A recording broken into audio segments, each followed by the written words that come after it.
దానికే మనస్సులోని ఆలోచనల్ని నియంత్రించడానికే. దాన్ని ప్రాణాయామపూర్వకంగా లేదా శ్వాస ఉచ్ఛ్వాస నిశ్వాసాలని మీద దృష్టి పెట్టి ఆ ఆలోచనల్ని గనక నియంత్రిస్తే దాన్ని యోగ మార్గం అంటారు. అదే కేవలం డైరెక్ట్గానే ఆలోచనల మీదనే మనం దృష్టి పెడితే, అంటే ఆలోచన అన్నా మనసన్నా ఒకటేనండి. అందుకని మనకేం ఆలోచన కలుగుతోంది ఇప్పుడు అనేది కనుక కొంచెం ప్రశాంతంగా మనం ఎప్పుడైనా మరి తెల్లారుజామున కాదు, ఏ టైం అయినా వచ్చు. మనకి దానికి ఏం సమయంతో నిబంధన ఏం లేదు 24 గంటల్లో. కానీ మనం ఉన్న పరిస్థితి డిస్టర్బెన్స్ లేకుండా ఉంటే కనుక ఒక ఆలోచనకి ఇంకొక ఆలోచనకి మధ్యలో దృష్టి పెడితే అక్కడ ఉన్నది ఏది ఉందో అదే జ్ఞానం. అంత సులభంగా ఆ జ్ఞానాన్ని అందుకోవచ్చు అన్న రహస్యం అందులో ఉంది. దాన్ని 2-3 స్టెప్స్గా ఆ సాధన చేయడం జరుగుతుంది. ఆత్మవిచారణ మార్గంలో ఈ ఆలోచన విధానం మీద ఎలా దృష్టి పెట్టాలి, తర్వాత నెక్స్ట్ స్టెప్లో ఏం చేయాలి. ఎందుకంటే పైన ఉన్న పంచభూతాలే 5 ఎలిమెంటల్ బాడీ అని సైన్స్ కూడా చెప్తోంది. ఉన్న పంచభూతాలని మనకు కూడా తెలుసు. అందులో భూమి కన్నా సూక్ష్మమైనది జలం, అంటే వైశాల్యంలో ఎక్కువ. అలాగే జలం కన్నా అగ్ని, అగ్ని కన్నా వాయువు, వాయువు కన్నా ఆకాశం. అందుకని డిస్టర్బ్ చేసేవి ఏమిటంటే మనని భూమి, జలము, అగ్ని మధ్యస్థం, వాయువు, ఆకాశం. ఆకాశం అసలు ఏమీ మనని డిస్టర్బ్ చేయదు, మనకు అన్నిటికీ అవకాశం ఇచ్చేది అవకాశం. అందుకని ఆ ఆకాశం అనేటువంటిది అనంతం. ఏదైతే విస్తారంగా ఉందో అది అనంతం. ఏది అనంతం ఉందో అదే బ్రహ్మం. బ్రహ్మము అంటే దాని ఒక పరమాత్మ యొక్క గుణాల్లో అనంతం. అందుకని ఈ మనస్సుని విశాలం చేయడం అన్నమాట. ఆకాశం మీద కొంచెం సేపు దృష్టి పెట్టి ఆ ఆకాశం ఇప్పుడు, ఎందుకంటే మన హృదయంలో కూడా హృదయాకాశం అంటున్నాం. అంటే నేనున్నాను, నేను ఇక్కడే ఉన్నాను అని. హృదయం అంటేనే అది సంస్కృతంలో అందుకని మనకు కనీసం గురుముఖత ఒక 4 వాక్యాలు తెలిసినా చాలు. మొత్తం సంస్కృతం అంతా పెంచువాడు ఇప్పుడు నేర్చుకోక్కర్లేదు, టైం లేకపోయినా. ఆ హృదయం అనే సంగతి మరి సినిమాల్లో కూడా చూస్తున్నాం. నా హృదయంలో అనే పాటలు కూడా ఉన్నాయి.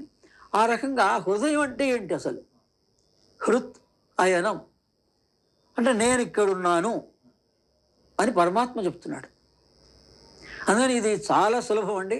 ఈ జ్ఞాన మార్గంలో ఈ అన్వేషణ అనేటువంటి పుస్తకం ద్వారాను, ఈ తర్వాత అరుణాచల పిలుపు అనేటువంటి పుస్తకం ద్వారా ఓడూరి వెంకటరమణ శర్మ గారు ఈ 2 పుస్తకాలు రాసి త్వరలోనే అన్వేషణ పుస్తకాన్ని మళ్ళీ రీప్రింట్ కూడా చేయడం జరుగుతుంది. ఎవరైనా శ్రద్ధగా ఇప్పటి నుంచి కనుక సాధన చేసిన వాళ్ళకి ఆ టైంకి అది అందుతుంది, ఓ నెలకో 2 నెలలకో. ఈ లోపల ఆయన ఆడియోస్ ఉన్నాయి, అవన్నీ వినొచ్చు యూట్యూబ్లో. ఆయన ఆడియోస్ విని ఆ పుస్తకం మీద నేనైతే 3 రోజుల్లోనే ఆయన పెట్టినటువంటి ఒక 21 ఆడియోస్ తెలుగులో ఈ 2 మీద విడివిడిగా 3 రోజుల్లో ఒక దాని గురించి మొత్తం విన్నా నేను. చాలా అద్భుతంగా అనిపించింది.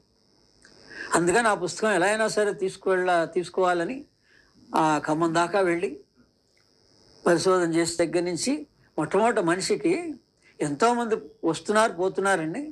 మన దగ్గర వాళ్ళు కానీ దూరం వాళ్ళు కానీ ప్రతిరోజు మరణ వార్త వింటూనే ఉన్నాం, పేపర్లోనూ వింటూనే ఉన్నాం. కానీ ఇది అసలు ఏమిటి మరణము అనేటువంటి ఆలోచన రావాలి మనిషికి. జననం ఏంటి, మరణం ఏంటి, ఇది తెలుసుకోవడానికే మానవ జన్మ వచ్చింది. ఎవల్యూషన్లో మొట్టమొదటి అణువులుగా, తర్వాత జంతువులుగా, తర్వాత వృక్షాలుగా, తర్వాత మానవుడుగా. ఇది చైతన్యం. అందుకని ఈ తర్వాత దశ ఏంటంటే ఈ మానవుడు దైవ మానవుడుగా మారాలి. దైవ మానవుడు అంటే వాళ్ళకి స్థూలం ఉండదు, సూక్ష్మమే. అందుకని మనం ఏ స్థూలంలో ఉన్నామో అసలు మన స్వరూపం నేనెవరు అని అంటే సూక్ష్మము అని అర్థం. అందుకని ఈ మనస్సు కూడా ఎక్కడ ఉంటుందంటే ఈ స్థూల దేహానికి సూక్ష్మదేహానికి మధ్యలో ఉండేదే మనస్సు. ముందు మన మనస్సు అని అంటున్నాం, మన మనస్సు బాధిస్తోంది అంటున్నాం, ఈ సుఖ దుఃఖాలు పొందుతోంది అంటున్నాం. కానీ అసలు ఈ మనస్సు ఏంటి అనే ఆలోచన కూడా రావట్లేదు. ఆ ఆలోచన రావడమే ఈ జ్ఞాన మార్గం. అది ఎప్పుడైనా రావచ్చండి. ఒక కష్టంలోనే రావచ్చు, వేరే ఏ ఏ సందర్భంలోనైనా ఇలా మరణం అనేటువంటిది మరి ఏదో సందర్భంలో ఎవరెవరు దాని గురించి అసలు మరణం ఏమిటి అనేటువంటి తెలుసుకోవాలి అనేటువంటి ఆలోచన, అది ఆయన ఒక ఆధ్యాత్మిక నవలలాగా రాసి తన అనుభవాలనే అద్భుతంగా ఒక నవల కింద రాసి, ఫారినర్ ఆల్బర్ట్ అనేటువంటి ఆయన తన తండ్రి మరణించిన తర్వాత ఇప్పుడు ఎక్కడున్నాడు అన్నది ఆయనకి ప్రశ్న వచ్చింది. ఆ అన్వేషణ వాళ్ళ మార్గంలో, వాళ్ళ మతంలోనే లేదని, బైబిల్లోనే లేదని, వాళ్ళ ఫాదర్స్ని కూడా కన్సల్ట్ చేసిన తర్వాత మాకు కూడా తెలియదు, ఇంతవరకే మాకు జ్ఞానం ఉంది దాని గురించి అని చెప్పిన కారణంగా అది భారతదేశంలోనూ గురు సాంప్రదాయంలోనూ తర్వాత ఉపనిషత్తుల్లోనూ నిక్షిప్తం చేయబడింది. అంటే ఏవైతే పరమాత్మ గురించిన రహస్యం కానీ, ఈ జనన మరణ రహస్యం కానీ, ఈ సృష్టి యొక్క రహస్యం కానీ, ఈ సృష్టి ఎలా ఆవిర్భవించింది, సృష్టి స్థితి లయ, ఇవి ఎక్కడికి వెళ్ళిపోతుంది తిరిగి, ఇవన్నిటికీ కూడా మన దగ్గరనే వేద ప్రామాణికంగా ఆ వేద ఉపనిషత్తుల్లో ఉంటాయి. ఆ ఉపనిషత్తుల సారాంశమే భగవద్గీత. అందుకని భగవద్గీతలో ఒక్క 4 శ్లోకాలు మనం రోజు కంఠస్థం చేసినా మనకు కావలసినటువంటి జ్ఞానాన్ని, యోగాన్ని భగవంతుడు శ్రీకృష్ణ పరమాత్మే అందజేస్తాడు. అందులో ఏది గొప్పదండి అంటే, నేను కూడా 24 సంవత్సరాల ఆధ్యాత్మిక జీవితంలో ఇక్రాల కృష్ణమాచారి గారు రాసిన మందర గీత అనే పుస్తకాన్ని నేను ఆయన జీవిత చరిత్ర చదివిన తర్వాత మళ్ళీ ఆ పుస్తకం చదవకుండా ఆయన సూచన మేరకు నేను చదవడం జరిగింది. చాలా అద్భుతమైనటువంటి పుస్తకం, చాలా సరళ భాషలో అందరికి అర్థమయ్యేలాగా రాశారు ఆయన. అది ప్రింట్ అయ్యి మొదటి ప్రింట్ అయ్యి 1986లో ప్రింట్ అయింది ఆయన వెళ్ళిన కొత్తల్లో. కానీ నాకే తెలియదు, మరి ఆధ్యాత్మికంగా మనం ఉంటున్నాం, అసలు మరి ఇన్ని సంస్థలు కానీ ఇన్ని రకాలు ఉన్నాయి, మనం అసలు ఏ పుస్తకం చదవాలి, మొట్టమొదట అసలు యోగాభ్యాసం చేయాలంటే ఎక్కడి నుంచి ఆరంభించాలి, పతంజలి యోగ సూత్రాలని కనీసం 4 భాగాలుగా ఉన్నటువంటి దాన్ని మనకన్నా ఎక్కువగా హాలండ్లో మహేష్ యోగి మన దగ్గర నుంచి వెళ్ళినటువంటి మహానుభావుడు, ఆయన శిష్యుడు టానీ నాడర్, న్యూరో సర్జన్ ఆయన ఈ పతంజలి యోగ సూత్రాల మీద అన్వేషణ చేశాడు. ఈ మన బ్రెయిన్లో ముడతల్లాగా ఉంటుంది, ఆ ముడతలుగా ఉన్నటువంటి రుగ్మతల్ని ఏ రకంగా తీసేయాలి ఆపరేషన్ లేకుండా అనేటువంటి దాని మీద ఆయన పరిశోధన చేసి ఈ పతంజలి యోగ సూత్రాలని వాళ్ళకి నిరంతరంగా వినిపించిన కారణంగా వాళ్ళలో మార్పులు, అద్భుతంగా ఆయన ట్రీట్మెంట్స్ చేయడము, ఆ తర్వాత ఆ బ్రెయిన్ మొత్తం రీసెర్చ్ చేసి అసలు మన మెదడులోనే భాగంలోనే సర్వ దేవతల రూపాల దర్శనాలు ఉన్నాయని ఆయన దాని గురించి కూడా, మన దేవతల గురించి కూడా పుస్తకం రాయడం జరిగింది. ఈ అన్వేషణ మరి ఇవన్నీ చేసినందుకు ఆయనకి వాళ్ళ దేశంలో బంగారంతో తూచారు ఆయన్ని. ఎంత గౌరవించారో చూడండి. మనం మా ఆధ్యాత్మికానికి ఎక్కడ విలువిస్తున్నాం? పాలిటిక్స్ స్థిరత్వం పొందించడానికి హఠయోగం అనేటువంటిది ఉంటుంది యోగంలో. రాజయోగం మనస్సుని నియంత్రించడానికి రాజయోగం అనేటువంటిది ఉంది. ఈ క్రియాయోగం ఎందుకు ఉంది అంటే, ఈ మొత్తం పతంజలి యోగ సూత్ర ప్రకారంగా అష్టాంగ యోగం అంటారు, 8 విభాగాలేంది. యమ నియమ ఆసన ప్రాణాయామ ప్రత్యాహార ధారణ ధ్యాన సమాధి. ఇందులో యమము ఏంటంటే ఇంద్రియాలని నిగ్రహించడానికి యమము, అందులో 5 సూత్రాలు ఉంటాయి యమము. అలాగే మన ఇంద్రియాలు అయిపోయిన తర్వాత మనస్సుని నియంత్రించడానికి నియమము, దానికి 5 విభాగాలు ఉంటాయి. అందుకని యమ నియమ. ఇప్పుడు ఇవన్నీ మనం ఏదో అష్టాంగ యోగం నేర్చుకోవాలి, ఎక్కడికో పోవాలి, ఇంత శ్రమ అవసరం లేదండి. సెల్ఫ్ డిసిప్లిన్ అంటారు. ప్రతివాడికి, మన పిల్లలకి మనం రేపు పొద్దున్న మరి వాళ్ళని డిసిప్లిన్గా ఉండాలని మనం చెప్తున్నాం, టీచర్లు చెప్తున్నారు, వ్యవస్థ చెప్తోంది. ఒక ఆఫీస్కి వెళ్తే డిసిప్లిన్గా పనిచేయాలని చెప్పి ప్రతి వాళ్ళు చెప్తున్నారు. ఆ self discipline, that it self యమ నియమ. అంత సింపుల్గా అండర్స్టాండ్ చేసుకోవచ్చు. అందుకని ఎవరైతే వాళ్ళంతటా వాళ్ళకి కొంత నియమం పాటించుకుంటూ జీవితాన్ని గడుపుతారో అటువంటి వాళ్ళకి యోగాభ్యాసం చాలా సులభంగా అందుబాటులోకి వస్తుంది. అప్పుడు ఈ యమనీయం అయిపోయిన తర్వాత ఆసనమే కదా. ఈ ఆసనంలోనే ఈ రోజున ఎంతోమందికి కన్ఫ్యూజన్ ఉంది. ఎలా కూర్చోవాలి, ఎలా ఆసనం వేయాలి, ఏం వేయాలి. ఇప్పుడు నేను కూర్చున్నాను, ఇది ఆసనమే. వేరే వాళ్ళు అనుకోవచ్చు మరి కింద పద్మాసనంలోనే కూర్చోవాలా అండి, లేకపోతే అలా ఉండాలి ఇలా ఉండాలి. దీనికి మూల సూత్రం భగవద్గీతలో ఉంది. ఇప్పటి వరకు ఎవ్వరూ ఏ యోగా ఇన్స్టిట్యూషన్స్ వాళ్ళు కానీ, ఏ యోగాభ్యాసంలో దీక్షిస్తున్నటువంటి వాళ్ళు కానీ ఈ విషయం గురించి వివరణ ఇవ్వలేదు. అది మొట్టమొదటి ఎక్కిరాల భరద్వాజ గారికి శ్రీకృష్ణ భగవానుడు అందులోని మూల సూత్రాన్ని ఇది అని అందించారు. అది ఎందులో ఉంది అంటే 6వ అధ్యాయంలో ఉంది. ఆ 6వ అధ్యాయంలో ఉన్నటువంటిది ఆసనం అనగానే స్థిర సుఖ ఆసనం అని పతంజలి చెప్తారు. సుఖమాసనమాత్మనః అని భగవద్గీతలో ఉందండి. సుఖమాసన ఆత్మనః అంటే ఆత్మ అన్న నేను అన్న ఒకటి. అందుకని ఈ మనస్సుని మన హృదయంలో నిలపడమే ఆసనము. ఆసనం అనేటువంటిది ఆత్మకు కానీ శరీరానికి కాదు. అదే శరణంలో కింద ఉంటుంది, మళ్ళీ దర్భాసనం వేసుకొని అవన్నీ ఉంటాయి.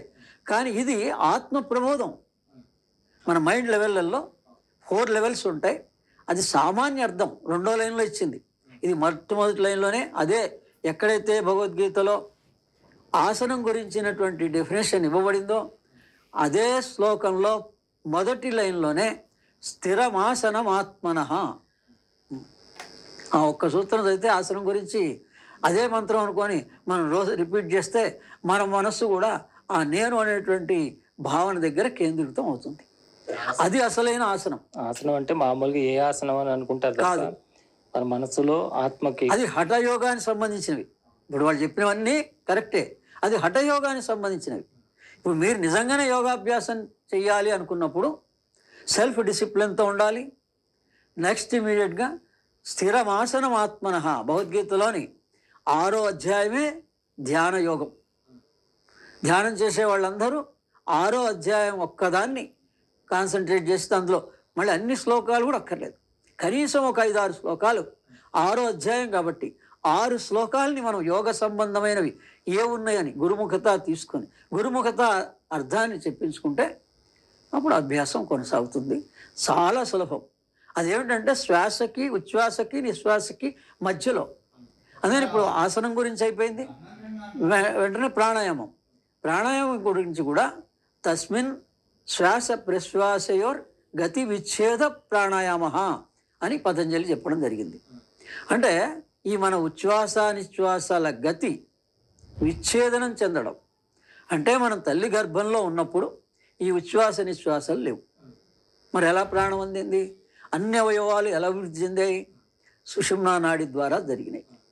అందుకని మనం ఎప్పుడైతే ఈ ఉచ్ఛ్వాస నిశ్వాసాలకి అసలు ప్రాణం ఇది కాదు, ఎందుకంటే దీనికి కూడా ప్రామాణికంగా నేను ప్రాక్టికల్గా అనుభవించాను. మా అమ్మగారు చివరి దశలో ఉన్నప్పుడు హాస్పిటల్లో ఉన్నప్పుడు పక్కనే ఉన్న పేషెంటు ఆక్సిజన్ పెట్టారు. ఆ ఆక్సిజన్ పెట్టినప్పుడు డాక్టర్ చెప్పాడు, అసిస్టెంట్ ఉన్నాడు, ఎవళ్ళు సెలవు రోజు అది, ఎవరు లేరు, ప్రధానమైన వాళ్ళు ఎవరు లేరు. ఆ ఉండి ఆక్సిజన్ ఆగిపోయింది. ఆ వచ్చిన అసిస్టెంట్ చూసి ఏమైందంటే ఇంకా డెడ్ అని చెప్పేసి అప్పుడు కంగారు అయిపోయింది ఒక్కసారిగా. నేను అక్కడే పక్కనే ఉన్నా కాబట్టి దాన్ని పరిశీలించాను. అప్పుడు దాన్ని ఆ శరీరాన్ని స్పర్శ ద్వారా కూడా గమనించడం జరిగింది. ఇటు అలైవ్ ఉన్నటువంటి శరీరం, ఇటు డెడ్, అప్పుడే డెడ్ అనేది ఏంటి? అసలు ఈ మరణం ఏంటి అంటే ఈ శ్వాస ఆగిపోయింది, మరి ఆక్సిజన్ ఉంది కదా. మరి మనం ఏమనుకుంటున్నాం? ఈ శ్వాస ఉచ్ఛ్వాస నిశ్వాసాల ద్వారా ఆక్సిజన్ తీసుకుంటున్నాం, ఈ శ్వాసలు ఆగిపోతే మరణం అనుకుంటున్నాం. అప్పుడు మా గురుగారిని అర్పిరాల విశ్వం గారిని, మా మదర్ గురించి కానీ ఈ పక్కన జరిగినటువంటి ఇన్సిడెంట్ గురించి కానీ అడగడం జరిగింది. అప్పుడు ఆయన స్వయంగా చెప్పారు, ఇది కఠోపనిషత్తులో నచికేతుడు ఇటువంటి ప్రశ్న వేయడం జరుగుతుంది, అసలు ప్రాణం అంటే ఏంటి, మరణం అంటే ఏంటి. అందుకని ఇది అసలు ప్రాణం లోపల ఉంది, ఆ ప్రాణం వల్ల ఈ ఉచ్ఛ్వాస నిశ్వాసాలు జరుగుతున్నాయి. ఆ ప్రాణం నిష్క్రమించినప్పుడు ఈ ఉచ్ఛ్వాస నిశ్వాసాలు జరగవు. ఈ ఉచ్ఛ్వాస నిశ్వాసాలు సరిగ్గా లేనప్పుడు మనం ఆక్సిజన్ సిలిండర్ ద్వారా బయట ద్వారా మనం ఏదో కొంత ఉపకారం పొందగలుగుతాం, కానీ అసలు ప్రాణం లోపలిది. అందుకని ఇది మనస్సు ద్వారా ఈ యోగాభ్యాసం ద్వారా మనం చాలా అతి త్వరలోనే ఒకళ్ళు వాళ్ళ అభ్యాసాన్ని బట్టి ఉంటుంది గమనించవచ్చు లోపల జరిగే ప్రక్రియని. అందుకని రమణ మహర్షి అందుకని ఏం చెప్తారంటే, ఈ ఇన్ని బాహ్యమైనటువంటి ఇన్ని చర్యలు, పూజలు, పునస్కారాలు, దేవదర్శనాలు, యజ్ఞాలు, 5 గంటలు 6 గంటలు కూర్చొని యజ్ఞాలు చేయడాలు, ఇవన్నీ బాగానే ఉన్నాయి. మీ మనస్సుకి ఇష్టమైతే చేసుకోండి, కానీ అన్నిటికన్నా సులభం నువ్వెవరో మొదట తెలుసుకున్నాక ఇవన్నీ చేస్తే మంచిది. ఇంకప్పుడు నీకు దుఃఖం అనేది ఉండదు. నాకు కూడా